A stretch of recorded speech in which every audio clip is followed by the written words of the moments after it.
बिस्मिल्लाहिर्रहमानिर्रहीम। नाज़रीन अस्सलाम वालेकुम, मैं हूँ इमरान वसीम। नाज़रीन, सुप्रीम कोर्ट से साबिक़ वज़ीर आज़म इमरान ख़ान और पीटीआई के हामी यूट्यूबर्स के लिए एक बुरी ख़बर है। सुप्रीम कोर्ट ऑफ पाकिस्तान में एक अहम इजलास हुआ। इस इजलास में किस किस ने शिरकत की, कौन कौन सी शख्सियात सुप्रीम कोर्ट पहुँची थीं, एक तो इस हवाले से जो सुप्रीम कोर्ट से अहम ख़बरें हैं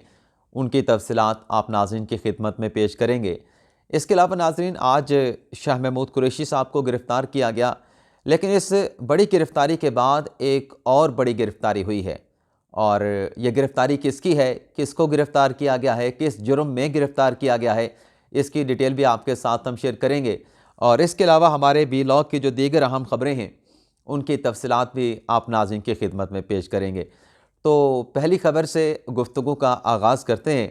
पहली ख़बर नाज़रीन ये है कि जो सुप्रीम कोर्ट ने 16 रुकनी ग़ालिबन जो 15 रुकनी फुल कोर्ट बना था,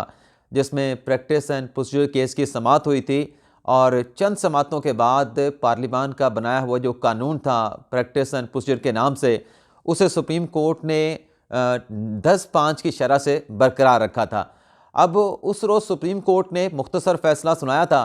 आज जस्टिस काजी फ़ाइज़ का तहरीर करदा 22 सफ़ात का जो इस केस का तफसीली फ़ैसला है वो जारी कर दिया गया है। इस फ़ैसले के नाज़रीन 3 अहम पॉइंट्स हैं। मैं सिर्फ वो पॉइंट्स आप नाज़रीन के साथ शेयर करूँगा, लेकिन उन पॉइंट्स की तफसीलात पर आने से पहले आज सुप्रीम कोर्ट ने प्रैक्टिस एंड प्रोसीजर केस का तफसीली फ़ैसला तो जारी कर दिया, और इसके बाद जो नैब के तरमीम के ख़िलाफ़ जो सुप्रीम कोर्ट का फ़ैसला था साबिक़ वज़ीर आज़म इमरान ख़ान की दरख्वास्त पर, उस फ़ैसले के ख़िलाफ़ जो दरख्वास्तें आई थीं वो अब काबिल समाअत होंगी, उन्हें समाअत के लिए मुकर्रर किया जाएगा। आखिरी मरतबा जब नैब तरमीम फ़ैसले के ख़िलाफ़ अपीलों पर समाअत हुई थी, तो प्रैक्टिस एंड प्रोसीजर कानून का जो फ़ैसला है वो तफसीली फ़ैसला ना आने की वजह से नैब तरमीम के ख़िलाफ़ अपीलों पर जो समाअत है उसे मुलतवी कर दिया गया था, और प्रैक्टिस प्रोसीजर केस का जो तफसीली फ़ैसला है उसके का इंतज़ार किया जा रहा था। तो ये मरला तो अपनी तकमील को पहुंचा। प्रैक्टिस प्रोसीजर केस का तफसीली फ़ैसला सुप्रीम कोर्ट ने जारी कर दिया, लेकिन नाज़रीन इसी तरह का एक और भी केस है जो फ़ौजी अदालतों के ख़िलाफ़ 5 रुकनी बेंच ने फ़ैसला दिया। उस फैसले के ख़िलाफ़ अपीलें भी आईं, 7 रुकनी बेंच बना, तो 7 रुकनी बेंच ने भी कहा था कि हम प्रोसीड नहीं कर सकते। बेशक हम जितनी मर्जी समातें कर लें, लेकिन जब तक 5 रुकनी बेंच का फ़ैसला नहीं आएगा तो हम कैसे समात करेंगे। हमें नहीं पता कि फ़ौजी अदालतों के ख़िलाफ़ जो फ़ैसला 5 रुकनी बेंच ने दिया है उसकी वजूहात क्या हैं। तो प्रैक्टिस प्रोसीजर केस का तो फ़ैसला आ गया, तफसीली फ़ैसला आ गया, लेकिन फ़ौजी अदालतों के ख़िलाफ़ 5 रुकनी बेंच का ताहाल फ़ैसला अभी जारी नहीं किया गया। तो अगर ये फ़ैसला आइंदा समाअत से पहले जारी ना हुआ तो फिर जो नेक्स्ट हेयरिंग है फ़ौजी अदालतों के ख़िलाफ़ फ़ैसलों पर दायर की गई अपीलों पर, उस पर फिर एक और तारीख पड़ जाएगी। अब आ जाते हैं नाज़रीन, जो तफसीली फ़ैसला जारी किया है उसका नाज़रीन पहला जो पॉइंट मैं आपके सामने रखने जा रहा हूँ, उसमें नाज़रीन सुप्रीम कोर्ट ने कहा है कि किसी के बुनियादी हकूक़ इस कानून से मुतासर नहीं हुए, और ये कानून अदलिया के आज़ादी के मुनाफी भी नहीं है, बल्कि ये इंसाफ तक जो रसाई है उसको यकीनी भी बनाता है, और जो इंसाफ तक जो फरहमी का सिलसिला है उसमें मज़ीद शफाफियत भी लेके आता है। एक तो नाज़रीन ये पॉइंट है। दूसरा पॉइंट नाज़रीन, जो अदालत में बार बार आर्गू किया गया कि chief justice master of roster होता है, तो मास्टर ऑफ रोस्टर के हवाले से इस तफसीली फैसले में कहा गया है कि आइन में किसी जगह भी मास्टर ऑफ रोस्टर का कोई जिक्र मौजूद नहीं, बल्कि कहा गया है कि जो मास्टर का लफ्ज़ चीफ जस्टिस के लिए इस्तेमाल किया गया है कि वही रोस्टर बना सकते हैं, ये तो गुलामी की अक्कासी करता है, जो आइन और शरई असूलों के मुनाफी है। शरई असूल भी यही है कि मुशावरत के साथ जो है कोई भी काम करना है तो उसका मशवरा कर लिया जाए। तीसरा पॉइंट नाज़रीन फैसले का ये है कि तारीख गवाह है कि जब ताकत एक फ़र्द के पास हो तो उसके नताइज तबाहकुन होते हैं। एक शख्स की ताकत के इस्तेमाल से अदलिया की सालमियत और वक़ार मजरूह होता रहा है। तो ये नाज़रीन सुप्रीम कोर्ट का फ़ैसला है। अब आ जाते हैं जो इमरान खान साहब से जुड़ी ख़बरें हैं। पहले तो उन ख़बरों की तफसीलात आपके साथ शेयर कर लें, और फिर सुप्रीम कोर्ट से बड़ी अहम खबर है इमरान खान साहब के हवाले से, उसकी तफसीलात भी आपकी खिदमत में पेश करेंगे। और मुझे रह के एक आज ख्याल ये वीलॉग करते मेरे जहन में आ रहा है। एक दोस्त की तरफ से आज फिर कहा गया, कासिम चौहान साहब की तरफ से, कि इमरान भाई आप वो जो तड़का होता है मजाक अपने वीलॉग में नहीं लगा सकते। अब ये कासिम चौहान साहब साबिक हाई कोर्ट के जज हैं, उनके बेटे हैं, और बड़े अच्छे ख़ुद भी बैरिस्टर हैं, वकील हैं, लेकिन इनके साथ मेरा वो जुगतें वगैरह चलती रहती हैं सुप्रीम कोर्ट में। तो मुझे अक्सर कहते हैं कि आम लाइफ में तो तुम बड़ी जुगते शुगते मारते हो, क्योंकि जब भी उनके साथ मुलाकात होती है तो मैं उनको व्हाट्सअप कहकर मुखातिब करता हूँ, तो मुझे भी कोई ना कोई फिर नाम लेके कोई लक़ब दे के मुखातिब कर लेते हैं। बल्कि बाज़ औक़ात तो ऐसा होता है कि जैसे मैं उनको व्हाट्सअप कहता हूँ, वो मुझे व्हाट्सअप कह देते हैं, तो फिर मैं उनको किसी और नाम के साथ पुकार लेता हूँ। तो मुझे कहते हैं कि आम लाइफ में तो तुम बड़ी जुगते मुगते मारते रहते हो, मजाक करते हो, तो वीलॉग में नहीं करते। तो मैंने उनसे कहा जी वीलॉग में मुझसे कोई मजाक वगैरह नहीं होता। एक और खातून मिली मुझे जो कि मेरा वीलॉग देखती हैं, वो भी बड़ी उम्र की खातून है और माशाल्लाह कोयटा से उनका ताल्लुक़ है। उन्होंने भी कहा कि आप अपने वीडियो लॉग में 10 साल बड़े लगते हैं, लेकिन जब आपसे मुलाकात हुई तो 10 साल छोटे लगते हैं। उन्होंने ये शिकायत की कि आप थके थके से लगते हैं वीलॉग करते हुए। तो अब पता नहीं कैसे मज़ाक में अपने वीलॉग में लेके आऊँ, लेकिन मेरी कोशिश होती है कि जहाँ दांव लगे चले मजाक की बात हो जाए। तो वो ही बात मेरी जहन में घूम रही थी। तो इमरान खान साहब के हवाले से खबर ये है कि जो NA 122 में इमरान खान साहब के नॉमिनेशन पेपर पे एतराज़ फाइल किया था ग़ालिबन मियां नसीर साहब ने, उस पर आज आर्गूमेंट हुए हैं और स्क्रूटनी का जो अमल है उसे कल तक मुलतवी कर दिया गया है और वकला से दलाइल तलब कर लिए गए हैं। आज की रिटर्निंग अफसर के सामने इमरान खान के नॉमिनेशन पेपर पर होने वाली समात में मियां नसीर के वकील ने कहा कि इमरान खान सजा याफ्ता हैं, उनके जो तजवीज़ और तायद करनुदा है उनका ताल्लुक हल्के से नहीं है और इमरान खान साहब को 5 साल के लिए नाअहल किया गया है। अजहर सदीक साहब पेश हुए थे, उन्हें कहा कि ये जो इमरान खान साहब के ऊपर जो खुद एतराज़ उठाने वाले हैं, इनका खुद का ताल्लुक जो है वो NA 122 से नहीं है, तो कैसे ये इमरान खान साहब के नॉमिनेशन पेपर पर एतराज़ कर सकते हैं। तो दूसरी तरफ से कहा गया एतराज़ कुनुंदा की तरफ से कि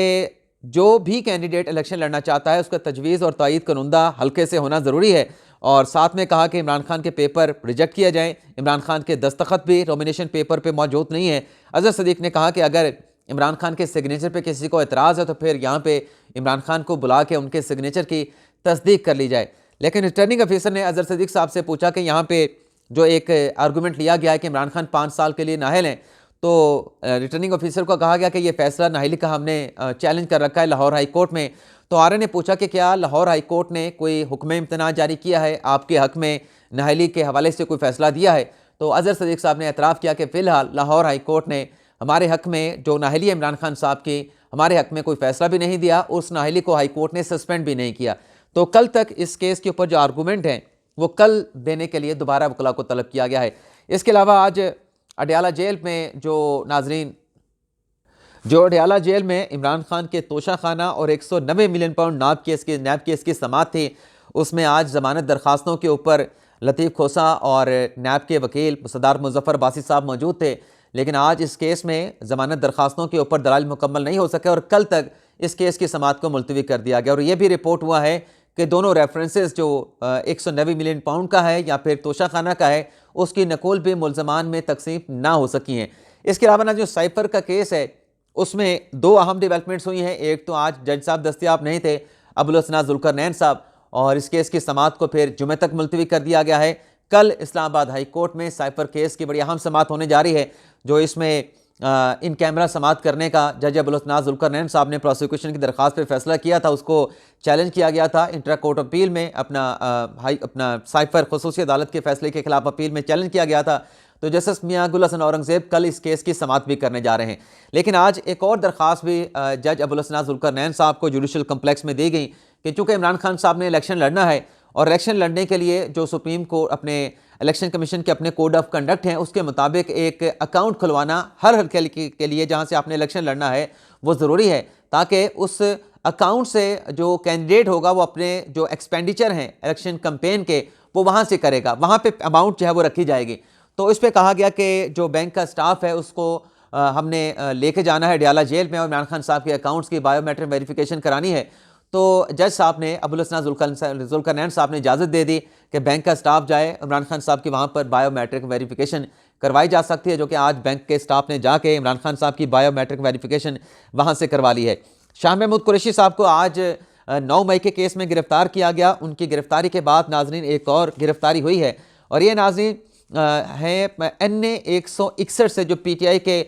टिकट होल्डर हमायत याफ्ता उम्मीदवार, अभी टिकट तो अभी देने, लेकिन ज़ाहिर सी बात है कि टिकट के लिए इनको कह दिया गया था, नईमुद्दीन बड़ाई साहब, इन्हें आज हिफाजती ज़मानत के लिए आज लाहौर हाई कोर्ट का जो भावलपुर बेंच है वहाँ पे गए हुए थे और हिफाजती ज़मानत जो इनके खिलाफ MPO का केस था उसमें तो इन्हें ज़मानत मिल गई थी, लेकिन हासिलपुर में एक और दर्ज किए गए मुकदमे में नईमुद्दीन वड़ाई साहब को गिरफ्तार कर लिया गया है। मैंने अभी दोपहर में पिछले व्लॉग में आप नाज़रीन को बताया था कि जो पीटीआई का प्लान है कि जहाँ जहाँ भी खतरा है किसी कैंडिडेट के गिरफ्तार होने का, कोई कैंडिडेट जो है वो मंजर आम से गायब है, मफरूर है, सामने आना चाहता है, नॉमिनेशन पेपर की तस्दीक के लिए रिटर्निंग ऑफिसर के सामने पेश होना चाहता है, तो उसका प्लान ये बनाया गया है कि किसी हाई कोर्ट में उसके बेंच में पेश होकर हिफाजती ज़मानत लें और फिर जाके मुतलका आरओ के सामने पेश हो जाएं। तो यहाँ पर भी उन्हें 28 जो अपने दिसंबर है 2 दिन की हिफाजती ज़मानत दी थी, लेकिन इस केस में तो एमपीओ केस में तो उनको हिफाजती ज़मानत मिली, लेकिन एक और केस में जो है उन्हें गिरफ्तार कर लिया गया है, नईमुद्दीन वड़ाई साहब को, पीटीआई के रहनुमा को। तो शहर बानो साहब जो कि शाह महमूद कुरैशी साहब की बेटी हैं, मुल्तान से उनके हल्के से इलेक्शन भी इन्होंने लड़ा था, तो उन्होंने आज इलेक्शन कमीशन में दरख्वास्त की है कि उनके वालिद को अगवा कर लिया गया है, किस जगह पे रखा गया है कोई मालूम नहीं, नारवा सलूक किया गया शाह महमूद कुरैशी के साथ। तो ये जो सब कुछ हो रहा है, इससे जो साफ शफाफ इंतखाबात हैं वो कैसे मुमकिन हो पाएंगे, उस पर क्वेश्चन मार्क जो है वो आ जाता है। इसके अलावा नाज़रीन, नवाज शरीफ के NA 115 मानसेरा से जो नॉमिनेशन पेपर फाइल हुए थे उस पर आज़म सवाती साहब ने एतराज़ कर दिया है कि नवाज शरीफ साहब के जो नॉमिनेशन पेपर हैं उनको रिजेक्ट किया जाए, वो 62-63 की क्वालिफिकेशन को पूरा नहीं करते। गलबन आर्टिकल 62(1)(f) के हवाले से जो सुप्रीम कोर्ट का फैसला है पनामा का, उसको जवाब बनाया गया है। तो देखते हैं कि रिटर्निंग ऑफिसर इस पर क्या फैसला करता है, लेकिन ऑलरेडी जो NA 130 के रिटर्निंग ऑफिसर हैं उन्होंने नवाज शरीफ के नॉमिनेशन पेपर को नाज़रीन एक्सेप्ट कर रखा है। इसके अलावा मरीम नवाज PP 80 सरगोदा से इलेक्शन लड़ रही थी, उन पर भी आज 2 वकला ने एतराज़ किया था कि मरीम नवाज़ के सिग्नेचर दुरुस्त नहीं और मरीम नवाज़ सज़ा याफ्ता हैं, आर्टिकल 62-63 का जो एक क्वालिफिकेशन टेस्ट है उसको पूरा नहीं करती। तो इस पे आज आर्गूमेंट सुनने के बाद रिटर्निंग ऑफिसर ने फैसला मरीम नवाज़ की क्वालिफिकेशन के हवाले से आया कि उनके नॉमिनेशन पेपर एक्सेप्ट होने हैं, रिजेक्ट होने हैं, क्वालिफाई करती हैं नहीं करती, इस पे फैसला रिटर्निंग ऑफिसर सरगोदा PP 80 ने जो है वो महफूज कर लिया है। अब सुप्रीम कोर्ट से जो अहम खबरें हैं उनकी तफसीलात आपके साथ हम शेयर कर लें। एक तो नाज़रीन, जो आज इमरान खान साहब के केसेस के हवाले से एक जुज़वी सुप्रीम कोर्ट में समाअत हुई। एक तो जो इमरान खान साहब की नाअहली का केस है, दूसरी जो कंटेम्प्ट की एप्लीकेशन लेवल प्लेइंग फील्ड के हवाले से सुप्रीम कोर्ट में दायर की गई, और तीसरा जो क्लर्क थे शहबाज खोसा साहब के, लतीफ़ खोसा साहब के, इंतज़ार पंजोता साहब के, उसके हवाले से केस जो है वो अदालत के सामने रखा गया। तो अदालत ने कहा कि जो क्लर्क के साथ जो उनको जो अप्रीहेंड किया गया, आप इंतज़ामी साइट पे तहरीरी दरख्वास्त दें, व्हाट्सएप के ऊपर ऐसी दरख्वास्तें इंटरटेन नहीं होती। और फिर जो इमरान खान साहब की अपील का मामला था उस पर सुप्रीम कोर्ट ने कहा कि नहीं, आप 2 रुकनी बेंच के सामने इस केस को आर्गू नहीं कर सकते, 3 रुकनी बेंच के सामने केस लगेगा, वहाँ पर जाके अपना मुद्दा बयान कीजिएगा, उससे पहले अपने केस को प्रेजुडिस ना करें। तीसरी जो कंटेम्प्ट की एप्लीकेशन थी उस पर सरदार तारिक मसूद साहब ने कहा था कि कल गालिबन आपकी दरख्वास्त समाअत के लिए लग जाएगी, लगने का इम्कान है, ये इंदिया दिया था सरदार तारिक मसूद साहब ने। लेकिन आज शाम को सुप्रीम कोर्ट के रजिस्ट्रार ऑफिस की तरफ से एक सर्कुलर जारी किया गया जिसमें कहा गया है कि बेंच, क्योंकि इस वक्त एक ही बेंच विंटर वेकेशन में काम कर रहा है सुप्रीम कोर्ट की प्रिंसिपल सीट पे, एक बेंच कराची में है, एक बेंच कोयटा में काम कर रहा है। तो आज का जो बेंच है, जिसमें जो आज का बेंच है वो कल का बेंच भी था, सरदार तारिक मसूद और अतर मिनल्ला साहब, ये बेंच मनसूख कर दिया गया है अवेलेबिलिटी की वजह से। हमें ज़रा ने बताया है कि जैसे सरदार तारिक मसूद साहब, वो उनकी आज भी तबीयत ख़राब थी, वो नज़र भी आ रहा था आज कमरा अदालत में, सदीक जान भी कह रहे थे कि ये तो लगता है कि बीमार हैं, क्योंकि उन्होंने मास्क भी पहन रखा था और बड़ी शिद्दत के साथ खांस भी रहे थे। तो उनकी बीमारी नज़र आ रही थी, अलील हैं कि बीमारी के साथ केसेस की समाअत कर रहे थे। तो हमें ज़रा ने बताया है कि जज साहब की जो अलालत है उसमें इजाफा हुआ है, उनकी तबीयत बेहतर नहीं हुई, तो इस तरह से कल का जो रोस्टर है वो जारी नहीं, जो जारी किया गया रोस्टर था उसको कैंसिल कर दिया गया है। तो जो अदालत में कहा गया था कि खान साहब की कंटेम्प्ट की एप्लीकेशन PTI की कल लग सकती है, तो वो लगने के जो इम्कानात थे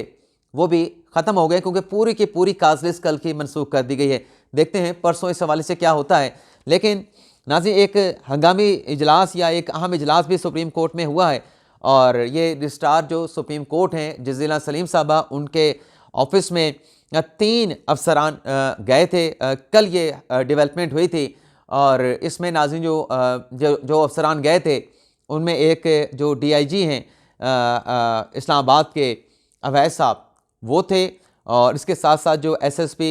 DIG सिक्योरिटी अवैस साहब, और जो SSP इस्लामाबाद की ऑपरेशन है वो भी रजिस्ट्रार ऑफिस की तरफ से उनको बुलाया गया था, वहाँ पे वो भी गए थे। और इसके साथ साथ हमें ये पता चला कि जो डायरेक्टर साइबर क्राइम हैं सैयद वकारुद्दीन साहब, वो भी कल के सुप्रीम कोर्ट में आए थे इसी मीटिंग में, जिसमें बुलाया गया था रजिस्ट्रार साहब की तरफ से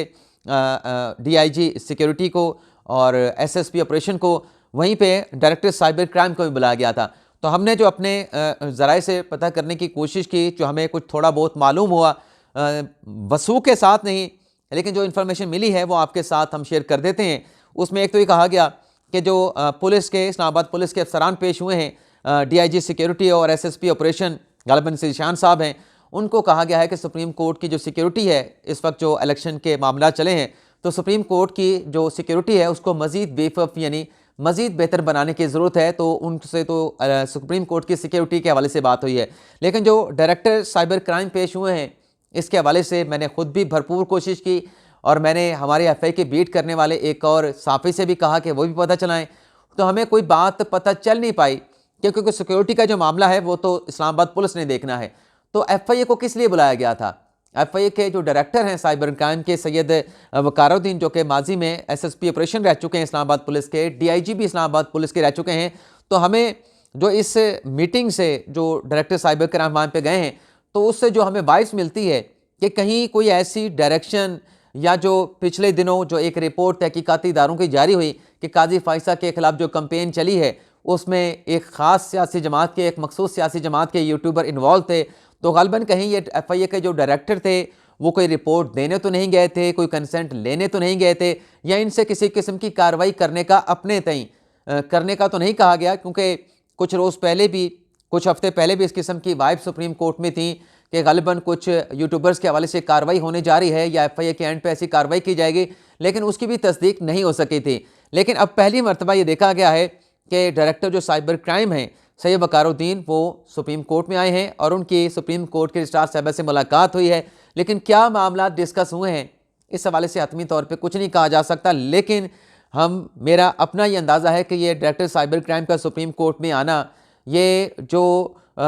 सुप्रीम कोर्ट के ख़िलाफ़, सुप्रीम कोर्ट के जजेस के ख़िलाफ़ जो प्रोपोगंडा, जो झूठी कंपेन, जो मलाइन करने की ट्रोलिंग होती है, उनके लिए बुरी खबर हो सकती है। ये मैं एक अंदाजे से आपके साथ, आप नाज़रीन के साथ चीज़ शेयर कर रहा हूँ। तो ये 3 डेवलपमेंट जो सुप्रीम कोर्ट में हुई, मैंने उनकी तफसीलात, जो मीटिंग हुई है उसकी डिटेल आपके साथ शेयर की है। इसके अलावा नाज़रीन, इंतखाबात के हवाले से कुछ अच्छी खबरें सामने नहीं आ रही। PK 91 जिसका returning officer Peshawar high court ने मुअत्तल कर दिया था, और इस डेवलपमेंट के बाद जो हल्का था PK 91 वो रिटर्निंग ऑफिसर के बग़ैर जो है वो मौजूद है। और टेक्निकली अब जो है वो ये फ़ैसला हुआ है कि पेशावर हाई कोर्ट के इस फैसले के ख़िलाफ़ जो इलेक्शन कमीशन है वो सुप्रीम कोर्ट में अपील दायर करेगा। और इस हवाले से जो इलेक्शन कमीशन में इजलास हुआ है उसमें इस बात पर भी तहफ़्फ़ुज़ात का इज़हार किया गया है कि इलेक्शन कमीशन एक आइनी इदारा है। अगर आइनी इदारे को साफ शफाफ इंतखाबात कराने में अगर अदालतों की तरफ से रखना डाला जाएगा या इस किस्म के फ़ैसले दिए जाएंगे कि जैसे इलेक्शन कमीशन के जो इंतखाबात कराने का प्रोसेस है उसमें हर्डल आएंगे, उसमें मुश्किलात आएंगी, तो फिर एक आइनी इदारा कैसे इंतखाबात करवा सकता है। तो उसमें यह भी कहा गया कि इस तरीके से तो इलेक्शन कमीशन के लिए इन हालात में इलेक्शन कराना मुश्किल होता जा रहा है। तो इलेक्शन कमीशन ने पेशावर हाई कोर्ट के इस फैसले पर सुप्रीम कोर्ट से रजू करने के हवाले से इजलास में फ़ैसला किया है। तो देखते हैं कि ये अपील कब election commission supreme court of Pakistan में जो है वो दायर करता है। तो ये नाज़रीन हमारे पास जो खबरें थी उनकी तफसीलात आपके साथ शेयर की। आपसे इजाज़त चाहते हैं। अल्लाह ताला हम सब का हामी नासिर अपनी दुआ में याद रखिएगा। अल्लाह हाफिज़।